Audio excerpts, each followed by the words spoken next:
I hate to bring him up again, Lando Norris. Eventually boxes for intermediate tyres. He slides over the white line, goes back onto the race track, and then drives back into the pit lane, crossing the solid white line. Now, obviously, we understand the circumstances as to why he didn't maintain control of his car. And we've seen multiple cars slide this week in qualifying, practice, and in the race. Penalty, yes or no? Again, I seem to have been given a Take off your McLaren real hat. authority for some reason. I noticed you're not wearing your McLaren t-shirt this week. No, I'm not. For the third week in a row. I'm only wearing my McLaren underwear today. You can't see it, thankfully. Well, the rules are pretty clear on that, I suppose. Like, you can't go across the line and back on again like that.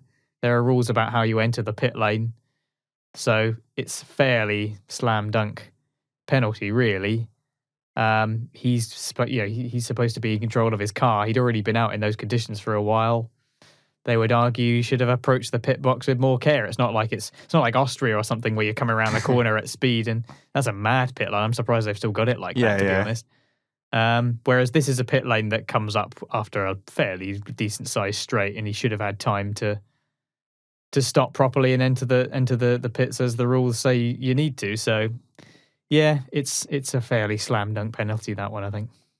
But he didn't get a penalty for it. He got a reprimand. Oh yeah, you're right. Yeah, he didn't get a penalty. Yeah, it's just strange, right? I think that's weird. Because it is a slam. Weird. Yeah, I can understand. Oh yeah, I remember now. Yes, I remember this because it's been a few days. Obviously, we were recording this a few days after the weekend. So yeah, I remember now. Yeah, he didn't get a penalty. He got a reprimand. I don't know what that is. I think that's rubbish. Like, I think a penalty. Yeah, it was obviously it would have made his day, a lot worse. But I think if you get 3, you get quite like a lot of penalty points or something. You get 3 in a season or something. It's a fairly straightforward breaking of the rules, isn't it? I mean, who did it in Austria? Actually, you mentioned it just now. Who did it in Austria twice? Sonoda. Was it Yuki? So yeah, who then got 2 10-second penalties for it. But that was in a dry track on dry conditions. Maybe they looked at it and said, would it have been more dangerous for Lando to continue on another lap on a dry set of tyres than it would be for him to cross back into the pit lane and box for a safer set of tyres? I don't know.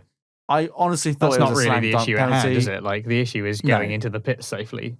Yeah, I mean, Channel 4 said it was a slam dunk penalty when they saw it. Penalties for hypotheticals, like.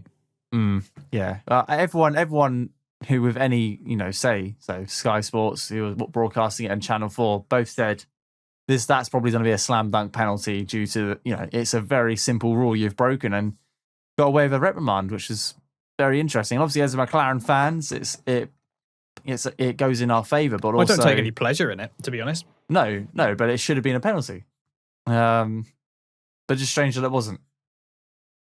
Yeah, that is a weird one. Maybe they don't want to, because he's on eight penalty points, I think. He is. So maybe the rules would have said they would have had to give him another 2, and then he'd be 2 points away from a race ban. But which is crazy. I don't think that would affect their decision. I hope it wouldn't. No, but yeah, that would be a potentially sticky situation. But yeah, weird one. Don't really understand it. They obviously felt there were some kind of mitigating circumstances that we're not entirely privy to. So it's just one of those things where you have to shrug and say, well, we're not the ones making those decisions ultimately.